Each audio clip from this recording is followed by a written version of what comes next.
So finally, Union Cabinet has approved the Anti-Paper Leak Bill.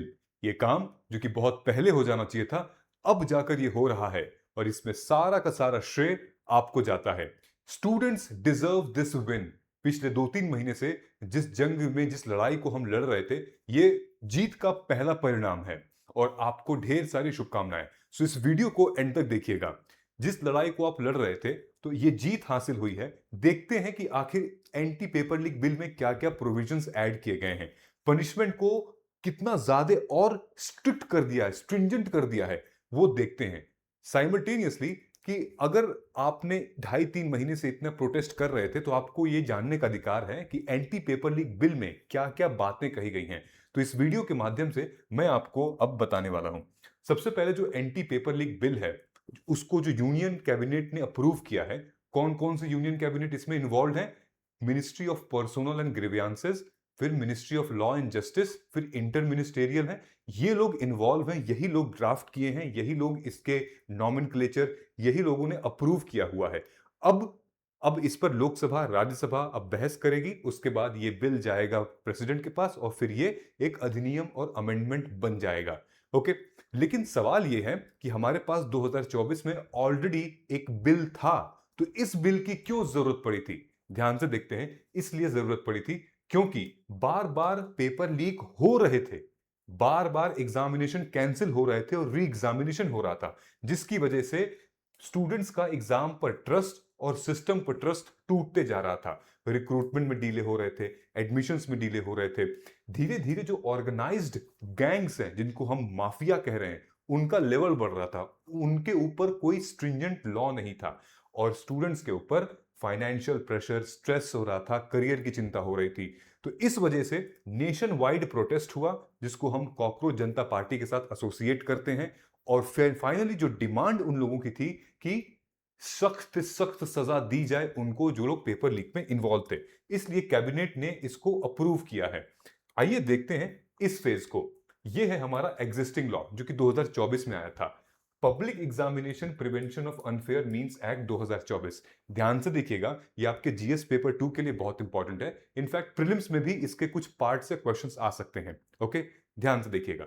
ये act आया था 2024 में। इसको इंट्रोड्यूस किया गया था कि जितने भी मेरिट बेस्ड एग्जामिनेशन है, उसमें फेयर, ट्रांसपेरेंट दिखाई जाएगी। मेरिट बेस्ड एग्जामिनेशन जैसे UPSC, SSC, NTA, railway, banking और जितने भी सेंट्रल गवर्नमेंट के नोटिफाइड एग्जामिनेशन है, ये गैजेट नोटिफिकेशन के थ्रू इस बिल को इंट्रोड्यूस करके एक्ट बन गया था। लेकिन इसी इसी एक्ट में अमेंडमेंट हो रहा है, इसी वाले में संशोधन हो रहा है, जो कि है ये वाला जो मैं आपको अभी दिखाने वाला हूं। ओके, सो व्हाई अमेंडमेंट 2024 का? ऐसा क्यों हुआ भाई? 4 चीजों को ध्यान में रखते हुए हुआ। यानी कि जो 2024 का अमेंडमेंट था, बिल था, उसमें लगभग 4 चीजें नई ऐड की गई हैं। क्या? कि इंक्रीज किया गया है पनिशमेंट की जो डिग्री है, उसके बाद जो ऑर्गेनाइज्ड माफियाज हैं उनके खिलाफ पनिशमेंट को और सख्त किया गया है। ट्रायल्स को स्पीड अप करने की बात की गई है और कहीं ना कहीं जो जनता है, जो स्टूडेंट्स हैं, जो लाखों करोड़ों स्टूडेंट्स हैं, उनका विश्वास पाने की बात की गई है इस बिल में। ठीक है, तो क्या बात की गई है? ये स्लाइड आपके लिए बहुत इंपॉर्टेंट है, ध्यान से देखिएगा। What has changed? Cabinet approves tougher amendment. ध्यान से देखिएगा। The proposed amendment make punishment much stricter than before. यानी कि अब लॉन्गर इम्प्रिजॉनमेंट होगी। लॉन्गर इम्प्रिजॉनमेंट का मतलब, पहले जो 2024 वाला था उसमें 3 से 5 साल की जेल की सजा होगी जब पेपर लीक में, इसमें अप टू 10 इयर्स की सजा होगी। ठीक है, ये प्रपोज्ड अमेंडमेंट है। पहले फाइन अप टू 10 लाख था, अब फाइन अप टू 10 करोड़ है। पहले पूरा regular judicial process, civil court, उसके बाद हाई कोर्ट, सुप्रीम कोर्ट, अब इसके लिए एक अलग से फास्ट ट्रैक कोर्ट बनाया जाएगा। ठीक है, जैसे फैमिली कोर्ट डिस्प्यूट्स वगैरह सिविल कोर्ट के लिए डिस्प्यूट्स वगैरह होते हैं, वैसे अलग से सिर्फ पेपर लीक के लिए फास्ट ट्रैक कोर्ट्स बनाया जाएगा।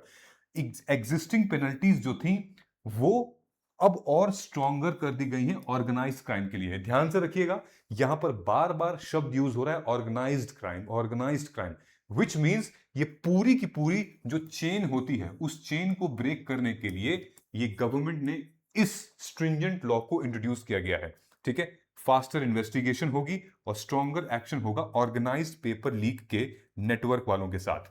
ऑलराइट, फिर प्रपोज्ड पेनल्टी 10 साल के लिए पनिशमेंट है, 10 करोड़ है। पर्पस क्यों है, इसका क्यों किया गया है? क्रिएट अ मैसेज, एक स्ट्रॉन्ग मैसेज देने के लिए और ऑनेस्ट कैंडिडेट को प्रोटेक्ट करने के लिए किया गया है, ताकि ऑर्गेनाइज्ड क्राइम में ये एग्जाम फ्रॉड ना हो। ऑलराइट, ये देखिए फास्ट ट्रैक कोर्ट क्या मदद करेगा। फास्ट ट्रैक कोर्ट क्या करेगा? नॉर्मल इंडियन कोर्ट क्या करता है? Normal Indian court justice delayed justice denied वाला मामला होता है ना? कहीं पर विटनेस भाग जाएगा, कहीं पर प्रोसीजरल डिले होगा, कहीं कुछ होगा, वो मामला लटक जाएगा 15-20 साल तक। लेकिन फास्ट ट्रैक कोर्ट में क्या होगा? जस्टिस डिलीवर्ड होगी तुरंत, right at the moment. Process को और ज्यादा कर्टेल किया जाएगा, ठीक है? टाइम बाउंड प्रोसेस होगा, डेडिकेटेड कोर्ट होगी, स्पीडी जस्टिस होगी और डिले नहीं किया जाएगा हियरिंग में, ठीक है? Faster investigation, quicker hearing, timely punishment दिया जाएगा। और कहा जा रहा है कि 3 मंथ के अंदर अगर कोई कहीं पर भी इंडिया में पेपर लीक की अगर कोई खबर आ रही है तो उसको डील करना शुरू कर दिया जाएगा। Alright, crack down on exam mafia, ये नया कीवर्ड है, ये नया एडिशन किया गया है कि अमेंडमेंट फोकस कर रहा है ऑर्गेनाइज क्राइम पे instead of only individual offender. तो जो 2024 का था वो इंडिविजुअल ऑफेंडर पे था, ये ऑर्गेनाइज क्राइम पर है, ये पूरा सिंडिकेट पर है, क्योंकि ये सिंडिकेट पर ही काम करता है और बिना सिंडिकेट के हो नहीं पाएगा, ठीक है? तो एक्शन में be taken against paper leak syndicate, जो मास्टरमाइंड है, जो मिडिल मैन है, जो क्रिमिनल नेटवर्क है, जो पर्सनल फाइनेंसिंग पेपर लीक है। प्लीज ये वीडियो शेयर करिएगा ताकि उन पेपर लीक जो करवाते हैं उन तक ये पहुंचे कि अब उनकी खैर नहीं है। वाकई में अगर ये आ गया टेबल पे तो फिर 10 साल 10 करोड़ सब निकलेगा पॉकेट में से। और बताता हूं और स्ट्रिंजेंट पनिशमेंट क्या है, ठीक है? तो गोल क्या है? गोल है कि पूरी इकोसिस्टम को जो पेपर लीक करा रही है उसको ब्रेक करना, ठीक है? सिर्फ ऑफेंडर वाला मामला नहीं है यहाँ पे। ये देखिए, प्रॉपर्टी भी अटैच कर दी जाएगी, property attached and wider offences. तो अथॉरिटीज जो हैं वो इनकी प्रॉपर्टी भी अटैच कर सकते हैं, बुलडोजर भी चलवा सकते हैं, भाई ऐसी ऐसी चीजें हो सकती हैं, ठीक है?